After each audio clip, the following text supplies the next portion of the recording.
fait maintenant plus de 10 ans que j'achète des voitures toutes pourries comme ça, 500 balles. Durant ces 10 ans, j'ai acquis un petit peu d'expérience. Et du coup, maintenant, quand je vais me prendre une bonne grosse douille en pleine gueule, j'ai tendance à la sentir arriver. Vu que là, cette histoire de réservoir, je la sentais bien venir, la douille, j'ai procrastiné et j'ai commencé à réparer des trucs qui n'ont absolument rien à voir.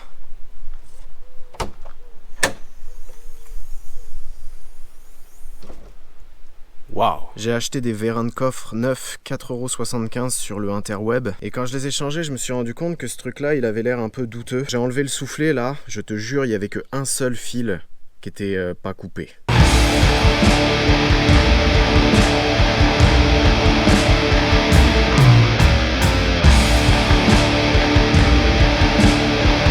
Ça fait toujours plaisir de perdre une après-midi de ta vie que tu retrouveras jamais sur des conneries comme ça. Mais du coup maintenant on a tout l'éclairage qui marche à l'arrière. L'éclairage à l'avant c'est bon aussi. Il y avait juste les warnings marchaient mais les clignotants marchaient pas. Du coup j'ai mis du Komodo en canette dedans. Et là ça y est, je peux indiquer aux autres automobilistes présents sur la voie publique. Vu que j'en suis pas à mon premier barbecue, je me suis dit que j'allais inspecter réservoir numéro 2 avant de le monter. Et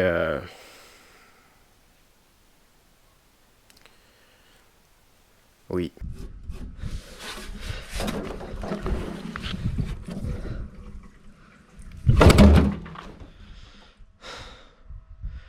Monde de merde. J'ai des potes qui m'avaient trouvé un 3e réservoir. Au début j'étais chaud, j'avais même prévu d'y aller avec Lambert. Mais déjà j'ai fait une soirée avec Lambert et j'ai compris qu'il avait un rapport avec les incendies différents de la majorité des gens.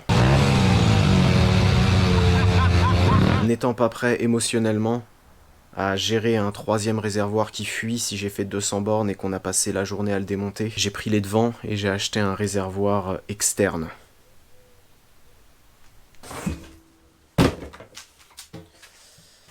C'est un réservoir aux normes FIA. Il fait 40 litres. Je pouvais pas prendre beaucoup plus gros parce que je vais le mettre comme ça. Et là, faudra mettre les pompes et tout le bordel. Si je remets la planche qu'il y a là, ça passe en dessous. Nickel. Donc après avoir perdu 10 ans de mon espérance de vie à nettoyer cette merde, je me suis enfin décidé à démonter cette merde. Pour la toute première fois sur cette chaîne YouTube, Farine de Blé Performance et ses associés sont fiers de vous présenter mon tout premier tuto. Comment enlever cette merde. Écoute, là, il y a 2 types vachement intéressants, France-Cul. Ah, tu vas pas me dire qu'on voyait le cordon comme ça depuis le début. Bon, déjà, tu lèves ta poubelle, tu la mets sur des chandelles et t'enlèves les roues. Ça me paraît logique. Premier truc à faire, c'est tomber la ligne. Donc t'es obligé d'enlever le pare-choc parce que sinon tu peux pas l'avoir celui-là. Tu fais pas comme moi, tu tires pas dessus pendant une demi-heure. Il y a des vis là, des grosses vis comme ça. Il y en a 2 là, 2 là. Ensuite, tu peux tomber la ligne. Moi, j'ai dû découper celui-là. Elle pèse genre 50 kg. Donc, si elle te tombe sur la main, c'est pas cool. Ensuite, il faut que tu enlèves les câbles de frein à main. Tout là-bas. Le câble de frein à main de droite, il passe dans cette merde. Et ça, tu peux pas l'enlever. Même si tu enlèves cette vis-là, il y en a une deuxième là. Et là, il y a le réservoir. Donc, tu es obligé de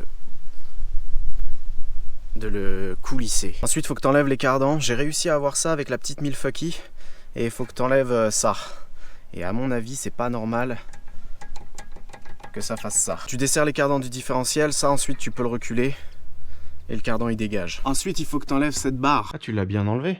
Ouais, et le vis est dedans. Mais à mon avis, tu auras le même problème. La vis qui est là-bas, impossible à démonter. J'ai quand même eu de la chance que ce soit celle-là qui est foirée et pas celle-là. Si c'est celle-là qui chie, la vis qu'il y a là, tu peux pas l'enlever, il y a le réservoir derrière. Donc là, t'es dans la merde. Ah oui, il faut évidemment enlever la tôle anti-chaleur et l'arbre de transmission. Sois pas con, putain. Une fois que ça c'est fait, t'enlèves les 2 vis qu'il y a là et la vis qui passe à travers ça. Et le pont il dégage. Tu crois ensuite que le réservoir il va tomber, mais t'as oublié la goulotte.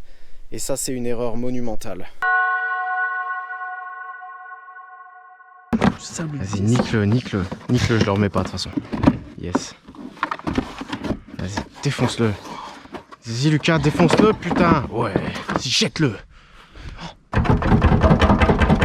Vas-y, nique-lui sa mère, Lucas.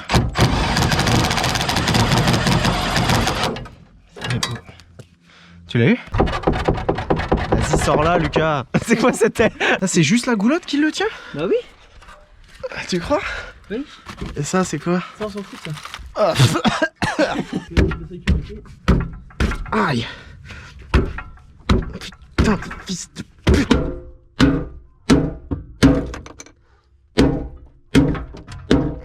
Mais mec, t'es trop con. La goulotte, faut la décaler par là, c'est tout. C'est ce que j'essaie de faire depuis tout à l'heure. Bah passe-moi ta barre là. Regarde. On me fait chier par une putain de goulotte de merde là. Restauration OEM.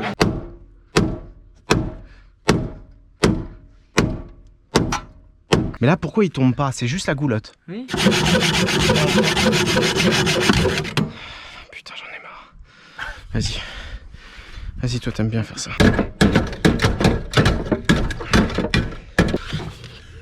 Ah, j'ai mis un coup.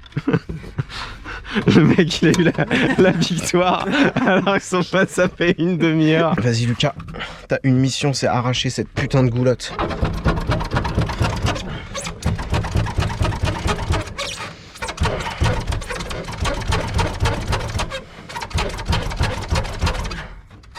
Elle vient un peu ou pas? Bah j'ai l'impression. Mais tu sais qu'il y a 2 colliers hein. Ah. Merde. Et c'est l'angle en fait qui va pas. C'est l'angle qui va pas. L'angle était pas évident. L'angle était pas évident. Là je te l'enlève d'ici le collier. Ah c'est ça, c'est ce que je voulais faire.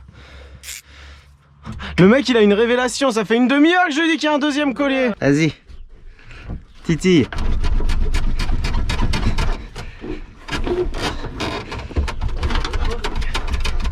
Viens pas, hein. Ah là le collier il y est, là il y est plus là.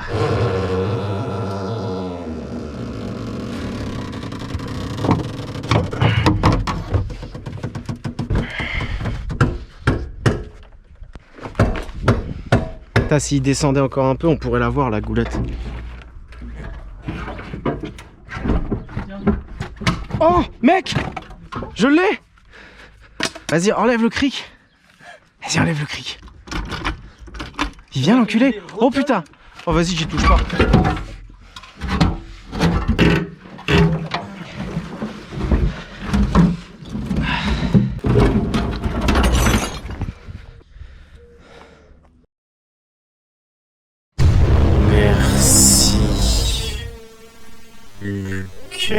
Donc là avant de remonter il va falloir nettoyer le différentiel. Je lui aurais bien fait une vidange. Si je le fais pas là je le ferai jamais. Et on est face à 2 problèmes majeurs, dont un que j'ai partiellement résolu. Les butées des amortisseurs elles se sont désintégrées. Il y en a même plus, il y a un petit bout là. Mais ça craint un peu. J'ai déjà fait ce côté là pour voir si ça pouvait le faire. J'ai récupéré des butées de combinés filetés que j'avais qui traînaient. Par contre le gros problème c'est les durites de frein là. J'ai voulu les enlever. J'en avais trouvé des neuves dans mon stock de pièces haute performance. De ce côté là l'olive elle est soudée. Et de ce côté là c'est encore pire parce que je croyais que je desserrais ça. Mais en fait c'est le tuyau qui tournait sur lui-même. Donc je vais laisser le farine de blé du futur trouver une solution. À sec.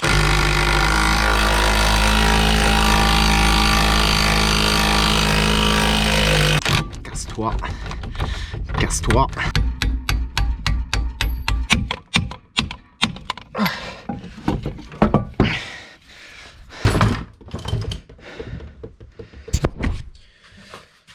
Ne fais jamais ce que tu vas voir là. Ne desserre jamais un amortisseur sans avoir comprimé le ressort.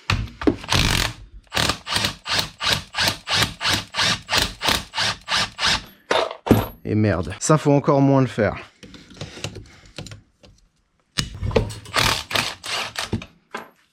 Yep. Yep. Yep. Yep. Yep.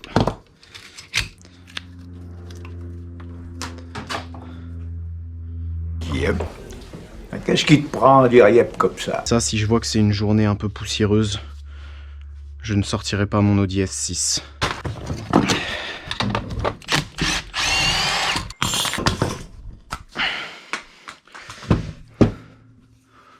Oh.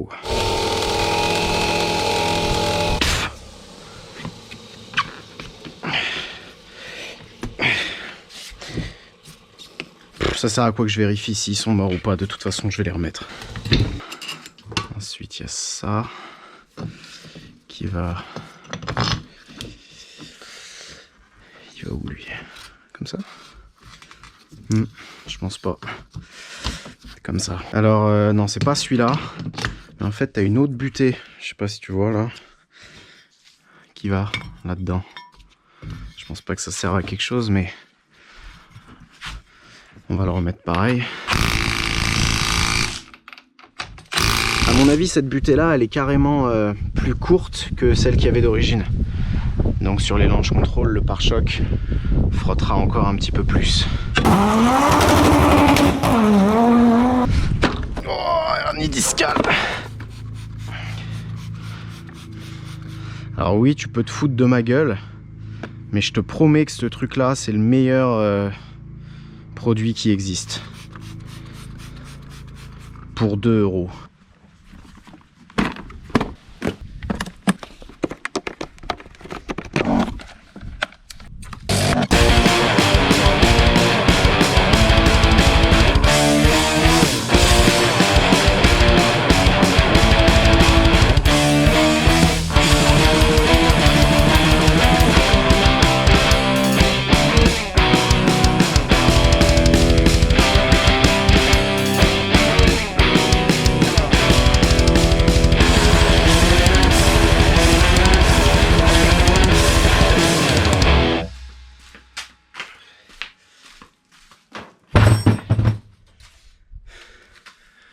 Faut faire la vidange.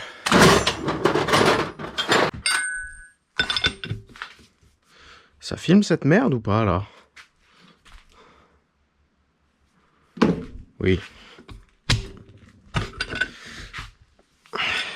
J'ai des flashbacks de l'épisode de la boîte de vitesse par terre.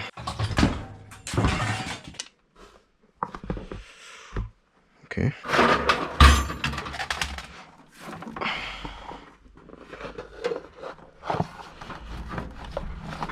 Merde.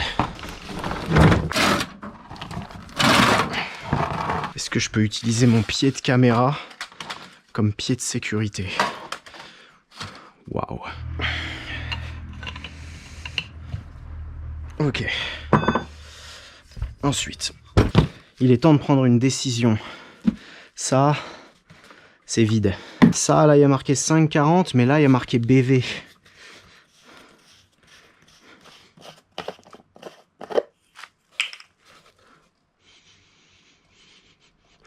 C'est de l'huile de boîte. Ça, c'est de l'huile de boîte. Genre, j'en ai quelque chose à foutre.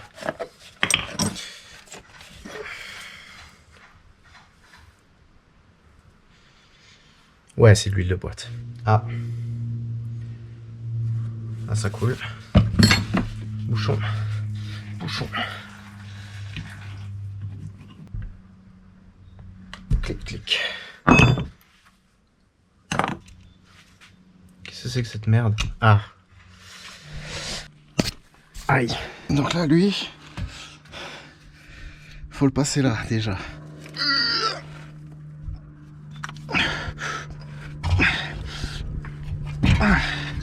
Ok.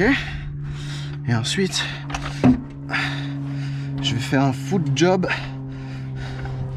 avec le cric. C'est le passage un peu dangereux. Ah non, tu rentres, hein.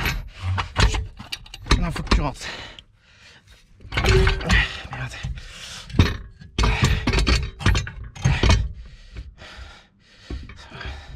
Ça va comment cette merde?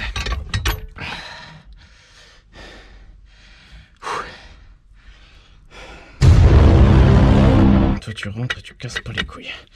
Voilà. Faut que je mette la rondelle dans l'autre sens.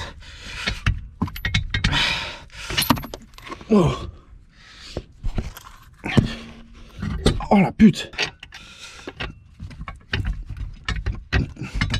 Ah c'est beau. Ah il est mis l'enculé. Et là avec les vis dans ce sens là et vu qu'il n'y a plus le réservoir, tu peux les... Je pourrais le redémonter facilement.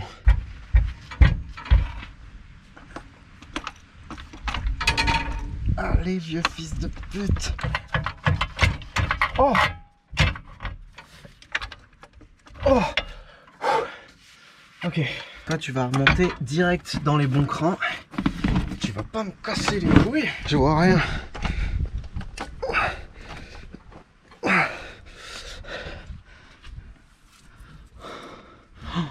Ah ouais. Alors là, c'est la merde.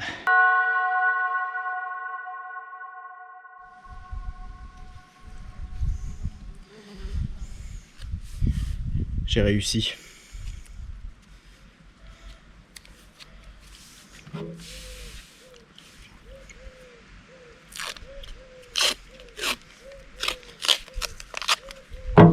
Tu croyais quand même pas qu'un petit truc de merde comme ça, j'allais pas y arriver. Pour avoir le bon angle, t'es obligé d'enlever la vis du triangle là. Donc ça, quand tu l'enlèves, il y a tout qui tombe. Et là, après, tu peux le pivoter. Et ça rentre dedans. Là, il n'y a rien qui est serré. Ça me laissera peut-être un peu de jeu pour remettre amortisseur et bar stab. Et ensuite, il va y avoir un festival de Milwaukee. Ouh oui.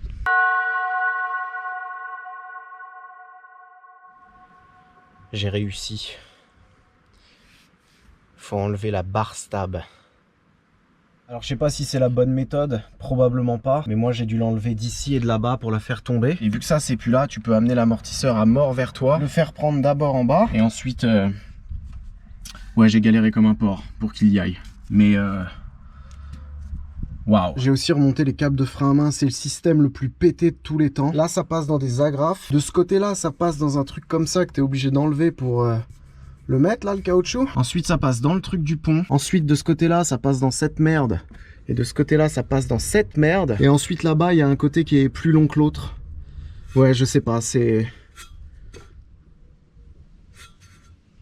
français. Pas mal, non, c'est français. Là il reste plus qu'à tout serrer.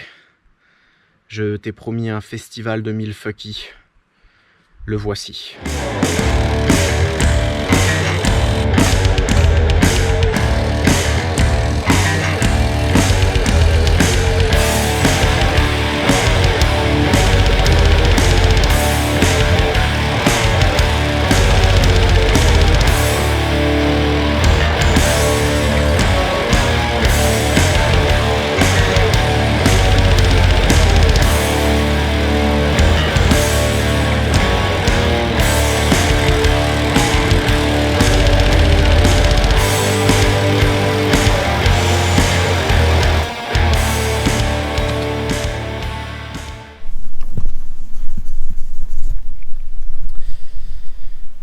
Je vais m'arrêter là pour aujourd'hui.